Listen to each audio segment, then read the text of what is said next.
8 janvier 2010, le bus de la sélection togolaise est mitraillé alors qu'il venait de franchir la frontière entre le Congo et l'enclave angolaise de Cabinda où doivent se dérouler les matchs du groupe du Togo du premier tour de la Coupe d'Afrique des Nations 2010. Dans l'attaque, il est blessé, très grièvement par balle dans le bas du dos et à l'abdomen. Paralysé des jambes, il ne pourra plus jouer au football, ce sport qu'il chérissait tant. 11 années plus tard, Kodovi Obilale semble exorciser cette tragédie et s'habitue à sa nouvelle vie, celle d'un ancien joueur professionnel devenu handicapé. Loin de se laisser abattre et pleurer sur son sort, l'ex-épervier renaît de ses cendres et s'impose dans un autre domaine, la terre. Dans cet élément, l'ancien portier de Pontivy nous raconte sa longue marche vers sa rééducation et sa reconversion professionnelle. Dans mon malheur, j'ai quand même eu la chance. Même s'il y a des séquelles et tout ça, je me sens chanceux parce qu'il y en a beaucoup qui n'ont pas eu cette chance, vous voyez. Le jour où le médecin m'a dit « vous n'allez plus jamais te taper dans un ballon ou sur un terrain », j'avoue que j'avais eu les tentatives, j'ai eu des idées noires. Ça m'a fait drôle parce que je suis une bougeotte, moi. Je bouge trop. Donc je ne me vois pas assis dans un fauteuil ou allongé dans un lit. Déjà, ça m'énervait déjà. Et je devenais agressif avec les infirmières, le docteur. J'ai même failli aller au centre des fous, pour te dire. Parce qu'ils me prenaient pour un fou. Je ne voulais voir personne. Je ne voulais pas prendre ma douche. Parce que c'était... on te dit, tu ne vas plus marcher. Moi, je ne connais pas le monde de l'handicap. Je ne connais pas du tout le monde de l'handicap. Tu découvres. Tu es à l'hôpital, tu es parmi des gens, des tétraplégiques, des paraplégiques, des brûlés, des enfants handicapés, des gens qui... C'est pas ton monde. J'ai grandi à travers mes expériences, mes mauvaises expériences là. Mais j'ai appris quand même dedans. Vous voyez un peu le dilemme. Dans mon malheur, j'ai appris quand même. Et j'ai eu de la chance quand même d'être là. Pendant ma convalescence, je suis retourné faire des études, faire des formations pour devenir éducateur.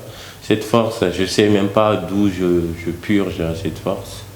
Mais je pense que c'est ma force de caractère aussi, parce que je suis quelqu'un de teigneux. J'aime pas me plaindre, j'aime pas la pitié. Il faut toujours se lever et avancer, dire voilà, c'est le karma, c'est la vie. C'est comme ça que je vois la philosophie, ma philosophie à moi. Il n'y a que comme ça que j'arrive à me relever. J'ai passé mon concours d'éducateur pour travailler avec les jeunes en difficulté. Et parce que j'ai fait la remise à niveau, j'ai passé des concours pour voir dans quelle case les professionnels pouvaient m'imprégner ou m'insérer. Mais ils ont vu que bon, je suis beaucoup sociable et j'arrive à avoir un contact facile. Donc c'est ça qui a fait que j'ai passé ce concours. Je ne regrette pas. Je l'ai passé. J'ai travaillé pendant 5 ans. Après j'ai arrêté parce que ma santé se dégradait un petit peu parce que éduquer les enfants des autres, c'est pas facile. Mais aujourd'hui j'ai envie de créer de l'emploi. C'était ça mon but. Créer de l'emploi, être mon propre patron, me réveiller quand je pourrais ou quand j'ai envie. Donc tout ça m'a motivé, du coup on a combiné les deux pour faire l'agro-foot. J'ai opté pour la terre parce que c'est quelque chose de vital. Pour ce qui concerne mon handicap, en fait, moi des fois je le remarque même pas. Je le remarque que quand j'ai mal. J'ai mal tous les jours, je prends les cachets tous les jours. Mais tu ne me verras jamais pleurnicher. J'ai une paraplégie incomplète de la jambe droite. Je le vis bien parce que ça pouvait être pire. À l'époque, là, je me sentais abandonné. C'est pour ça que j'ai dit le monde du foot m'a abandonné. Je n'ai pas de rancœur contre le monde du football. Moi, je pense que j'ai appris à travers ce drame. Et ça m'a assagi aussi. Les moments heureux qui m'ont marqué dans ma petite carrière de footballeur, c'est Mondial 2006 et Coupe d'Afrique 2006. Je pense que dans la vie d'un footballeur, ça compte beaucoup. Faire une Coupe du Monde, c'est un rêve pour tout un gamin. C'est un rêve. Donc pour moi, c'est le top. Je ne regrette pas d'avoir choisi le football.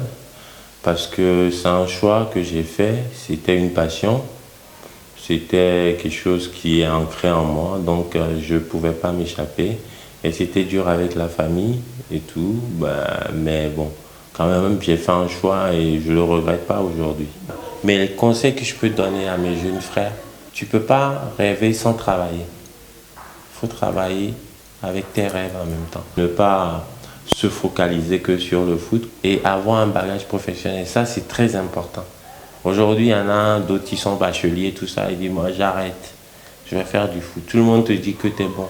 Il y a des milliers de footballeurs dans le monde. C'est une chance sur deux.